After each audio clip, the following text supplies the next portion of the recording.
Coucou tout le monde, on se retrouve aujourd'hui pour la vidéo semestrielle sur mes palettes achetées depuis le mois de janvier et donc le classement de ces palettes. Et vous ne devinerez jamais, mais par miracle, l'année dernière j'en avais acheté en 6 mois, de janvier à juin, j'en avais acheté 28. C'était beaucoup trop abusé. Je me suis dit, cette année, il faut vraiment que je me calme et que j'achète un peu moins de palettes, chose que j'ai faite et je suis plutôt fière de moi. J'en ai acheté 13. Oui, 13. Contrairement à l'année dernière, j'en suis même pas à la moitié. Je suis trop fière de moi. Je vais pleurer. Voilà, je suis trop fière de moi. Donc voilà, je suis trop contente. Et je vais faire un classement de ces palettes. Je vais vous dire pourquoi elle est à cette place-là, pourquoi, le pourquoi du comment. Et puis ça vous fera un petit aperçu pour ensuite le classement pour l'année. Parce que depuis j'en ai acheté vachement plus quand même. Enfin en juillet j'ai acheté la Golden Palette, qui est là d'ailleurs. Voilà, je me suis maquillée avec cette palette. Vous verrez prochainement dans un haul et dans un Get Ready With Me. Donc ce make-up, hein, Get Ready With Me et tout, vous verrez très prochainement. J'ai acheté la Cosmic Brushes. Voilà, puisque j'étais un peu dégoûtée de la Golden, puisqu'elle n'était pas dispo quand j'ai voulu commander lors du Weekend Gold de Sephora, du mois de juin. J'ai également pris... Je crois que j'ai encore pris... Ah, sur Monolith, la commande du 30 juin, mais qui est arrivée qu'au mois de juillet, donc forcément, je la compte pas. Donc celle-ci, c'est une adepte, pareil, donc vous la verrez prochainement dans un haul. Donc ça fait déjà 3 au mois de juillet. Et je crois que c'est tout, c'est déjà pas mal. Donc voilà, très fière de moi. Franchement, 18 palettes. Bravo Audrey, c'est de l'évolution. Ah non mais je respecte pas toutes mes résolutions, mais celle-ci j'essaie de la respecter quand même. C'est quand même ce qui coûte le plus cher. Allez, je vais faire mon classement. S'il y a des vidéos en lien avec ces palettes, je vous les mettrai ici. S'il n'y a plus de place, je vous les mettrai en barre d'infos à côté des palettes. Et bien entendu, je vous mettrai tous les liens de ces palettes. C'est parti. À la place numéro 13, malheureusement, c'est une palette d'une marque que j'adore, marque indépendante de chez Adept, c'est la Cyborg Choir. Pourquoi elle est à la 13e place? Parce que malheureusement les lumineux sont très bons. Voilà, je vous la montre. Les lumineux sont très bien. Mais alors, et si j'ai des swatchs aussi, je vous les mettrai.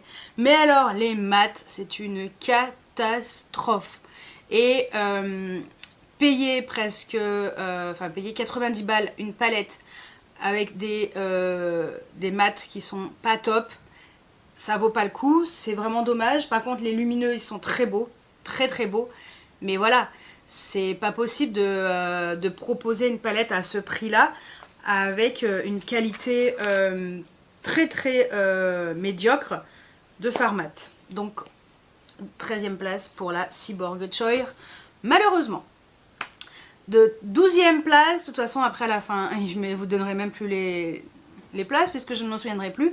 Donc je sais pour l'instant 12e place, la palette Tom Ford Eye Color Quad en teinte 03 Nude Deep. Je l'ai acheté sur Vinted heureusement parce que c'est quand même plutôt cher. Et en fait elle est à cette place parce que c'est une palette qui est bien mais très basique. Voilà, c'est celle-ci. Très jolie, je voulais cette teinte. Je trouvais les teintes très belles, mais déjà c'est très cher et en plus ça n'a rien d'extraordinaire. Voilà, c'est un peu comme c'est comme les fards un peu Dior, Guerlain, voilà, c'est du luxe, mais c'est pas aussi pigmenté que les marques indépendantes, mais c'est très joli, très joli. C'est pour ça quand même que je la place à ce niveau-là, parce que pour moi ça, je peux pas mettre plus haut en fait, non. Mais bon, j'aime beaucoup, mais je n'en achèterai pas d'autres parce que c'est beaucoup trop cher pour ce que c'est. Après je suis quand même contente de la teinte que j'ai choisie, Nude Deep, vraiment très contente, mais voilà, c'est pas une marque vers laquelle je vais aller pour m'acheter d'autres teintes de ces petites palettes. Ensuite, 11e place, la Glaminatrix, la Fairy Light. Magnifique cette petite palette. Mais le truc, c'est que, bon, il n'y a que 6 fards, c'est que des lumineux. J'adore quand même cette palette, hein. Je l'ai mis là parce qu'il faut faire des choix. J'adore quand même cette petite palette. Elle est très réussie. Les fards sont magnifiques. Tous les lumineux sont réussis. J'en suis extrêmement contente. Mais voilà, il faut faire des choix. Je n'ai pas le choix. Il faut. Voilà, pas le choix. Mais voilà, petite palette, très réussie. Super qualité. Glaminatrix, c'est vraiment une marque indépendante qui fait des fards magnifiques. Donc c'est une marque qu'on retrouve sur Monolith parce que sinon la marque est australienne et tu raques les frais de douane. Donc on évite. Ensuite, la suivante, c'est la Urban Decay, la Moondust. Magnifique aussi. Bon, je l'ai quand même mis à cette place-là parce que pareil, il n'y a que des lumineux. Voilà, il n'y a rien d'extraordinaire, c'est pas multichrome ni rien. Mais j'aime beaucoup parce que c'est très facile à utiliser. On a quand même des fards qui sont connus comme le Space Cowboy. Et la qualité des fards Urban Decay, voilà, elle est au rendez-vous comme d'habitude. On est sur quelque chose de très bonne qualité. Ce sont des fards qui se suffisent à eux-mêmes.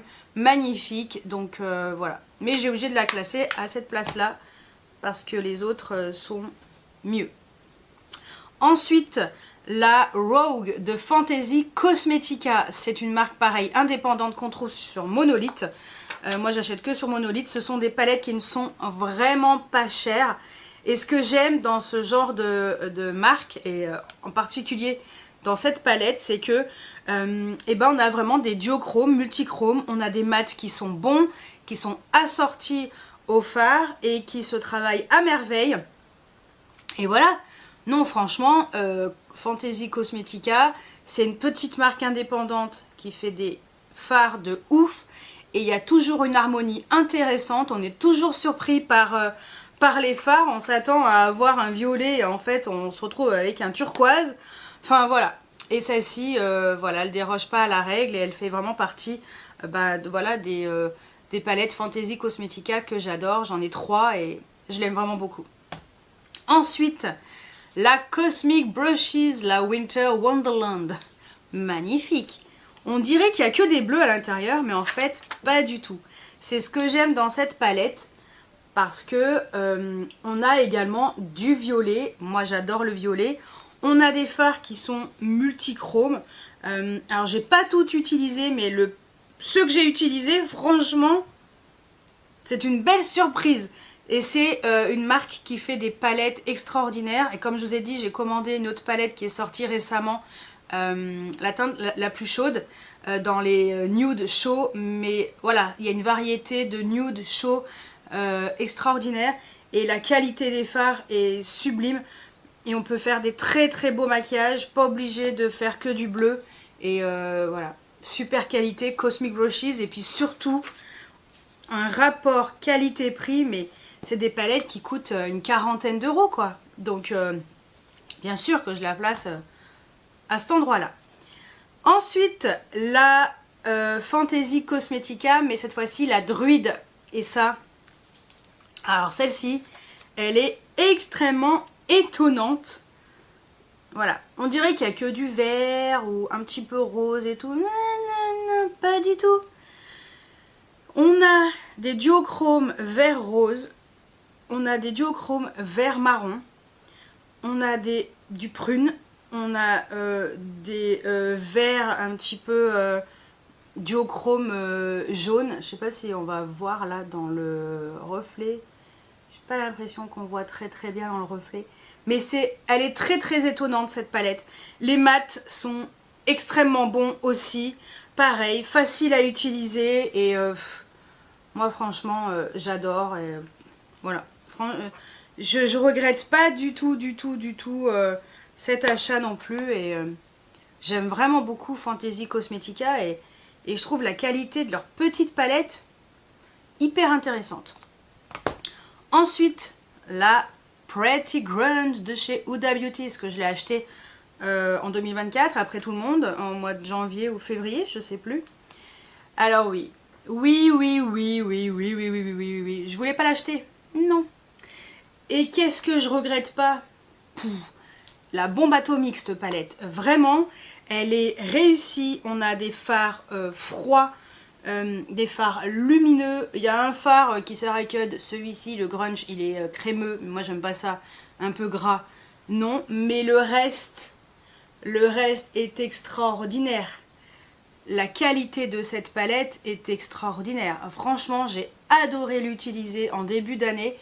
Bon, là, on est l'été est là, donc pas pour l'instant, mais dès qu'on retournera dans l'automne-hiver, mais je la ressortirai parce qu'elle est vraiment réussie. J'aime beaucoup ce côté froid et ces fards, ils sont tous aussi beaux les uns que les autres. Les mats sont réussis, les lumineux sont magnifiques, vraiment, j'adore. Ensuite, Makeup by Mario, la Ethereal Eyes. Bien sûr qu'elle est à cette place-là. 5e place, je vérifie.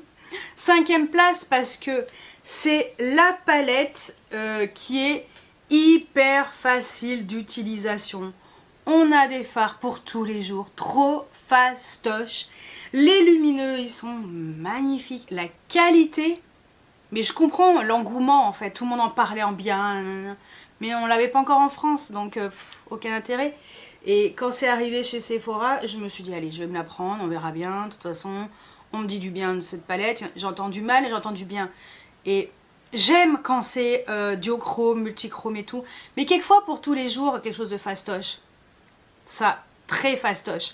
Les mats se travaillent, mais alors... avec une facilité déconcertante et les lumineux sont magnifiques, vraiment palette réussie, 5e place, très méritée. 4e place avec la Heather Austin d'Adepte Cosmétiques. Oui, parce que je l'ai acheté vraiment, je crois que c'était fin décembre et je l'ai testé au mois de janvier. Ouais. C'est une des palettes les mieux réussies d'Adepte Cosmétiques dans ce format-là. C'est une palette qui est très très réussie, magnifique. Les fards mat réussis, les fards lumineux, mais laisse tomber l'harmonie de cette palette, elle est ouf. Heather Austin, comme elle a trop bien choisi les teintes, c'est original et en même temps, c'est facile. L'inspiration vient assez rapidement, assez facilement et on a des fards duochrome. Enfin, vous dans la caméra, vous le voyez orange, mais en fait, moi, il est vert quoi. Il est vert citron. C'est hyper étonnant et ça, c'est la qualité adepte que j'aime. Et super. Et sur le podium, on a quoi? On a la Onslow Rain et la Cold Moon.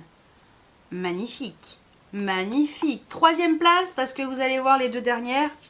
Je ne pouvais pas les mettre plus bas. La Cold Moon, palette froide, très chère parce qu'on est à 90 €, je crois, ou 95 € la palette. Il y a beaucoup de fards, on est d'accord. Onslow Rain, j'ai la Twisted Tea Party sur le thème d'Alice au Pays des Merveilles. C'est celle que j'avais achetée en premier qui était bien classée l'année dernière. Et celle-ci, en fait, c'est ma 2e palette. Je regrette pas du tout, elle est magnifique. On est sur des tons froids et les mats sont bons, les lumineux sont magnifiques. Un petit peu épais pour certains, mais en fait, ils se travaillent plutôt facilement au final. J'avais un petit peu peur et en fait, non, ça se travaille très très bien. 3e place parce que déjà elle est très très chère. Et ensuite, c'est vrai que les deux autres, vous allez voir, c'est des levels au-dessus. Mais très contente quand même de cette palette. Et j'ai envie de découvrir encore un peu plus la marque. Donc on va continuer de zioter un petit peu sur Monolith. Et puis voilà. Donc on continue de découvrir cette marque en 2024 si des palettes m'intéressent dans ce qui va sortir. Donc voilà, 3e place, bien méritée, très très belle. Super qualité. 2e place, c'est la Amy Loves et Adepte Cosmétiques. Ça, c'est la dernière de chez Adepte que je me suis achetée. Oh là là là là, cette palette. Je vous ai fait un Get Ready With Me il n'y a pas très très longtemps avec cette palette. Parce que, deuxième place, parce que tout est parfait. Magnifique. Palette de ton froid, mais alors, j'adore maquiller cette palette. Les maquillages que j'ai faits, ils sont tous réussis, c'est hyper facile. La qualité des fards est au rendez-vous. On retrouve Adepte comme on aime. Pas comme la Cyborg Choir, qui est dernière de ce classement. Mais là, que ce soit les mats ou les lumineux, il n'y a aucun problème. Ça se travaille bien. C'est de très bonne qualité. C'est magnifique. Et l'harmonie est juste sublime. Donc ça, voilà. Deuxième sur le podium. Et qui va deviner, est-ce que vous allez deviner quelle est la première sur le podium, si vous avez bien calculé? Oui. Est-ce que vous avez bien calculé? Première sur le podium, c'est également une adepte cosmétique. C'est la Flying Fiddles. Et alors déjà, on parle du... Est-ce qu'on en parle de ce packaging en dentelle? Magnifique. Donc, Flying Fiddles, c'est une catégorie de fleurs. Et l'harmonie de cette palette, extraordinaire, extraordinaire, tout est réussi, les mats, les lumineux, j'adore, il n'y a que 4 mats, ça suffit largement, les lumineux, moi j'adore aussi l'effet un petit peu marbré au milieu, les lumineux sont sublimes, les mats sont très bons aussi, mais voilà, non mais ça, regardez-moi cette harmonie est sublime. On a du chaud, du froid, c'est varié, c'est hyper réussi cette palette, mais elle est trop réussie. Et c'est ça que j'aime chez Adepte, c'est quand ils nous font des palettes comme ça. Mais ça oui, oui, oui, oui. Voilà, donc voilà, ça c'était la number one de cette... on va dire ce premier semestre, 13 palettes. Oh bah oui, vous avez vu? Ah, je suis fière de moi, punaise. Mais bravo Audrey, quoi. 13 palettes. L'année dernière, 28. J'en reviens pas, j'en avais acheté 28 l'année dernière. Complètement starbée, la meuf. Complètement starbée. Mais là, au moins, voilà. Les palettes, j'ai pas pu exploiter vraiment. Alors, celle que j'ai le moins exploitée, c'est surtout la Cosmic Brushes, la Winter Wonderland, parce que voilà, c'est vrai que on est arrivé dans l'été, donc j'ai pas pu vraiment beaucoup l'utiliser, mais la qualité est au rendez-vous. Tout le reste, j'ai quand même pu tester pas mal de fois ces palettes. Au moins ça me permet de prendre le temps de les tester, de voir un petit peu ce que ça vaut, éventuellement vous faire des vidéos sur ces palettes et vous en parler, et vous dire un petit peu ce que j'en pense, si ça vaut le coup ou pas. Mais en tout cas, je regrette aucune d'entre elles, hein, même si la dernière c'est la moins bien, mais les lumineux sont bons.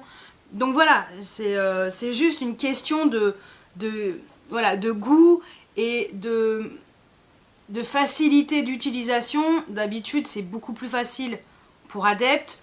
Là c'est un peu plus compliqué parce que les mats sont moins bons, mais j'y arrive quand même, c'est le plus important. Voilà, comme j'ai dit, je garde la palette malgré tout, parce que j'aime beaucoup l'harmonie.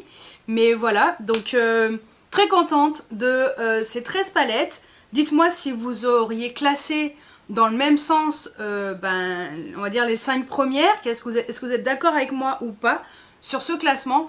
Je veux tout savoir juste en dessous en commentaire. Et est-ce que, vous, quelles sont vos 3 palettes, voilà, vos 3 sur le podium que vous adorez, que vous avez acheté depuis janvier, donc entre janvier et juin. Je veux savoir parce que peut-être que parmi celles que vous avez, je ne les ai pas et peut-être que j'ai envie de les découvrir aussi, donc ça serait peut-être l'occasion. Voilà, donc écoutez, j'espère que cette vidéo vous a plu. N'hésitez pas à mettre des pouces en l'air, à vous abonner si ce n'est pas encore fait, et moi je vous dis à très bientôt pour une nouvelle vidéo. Ciao ciao!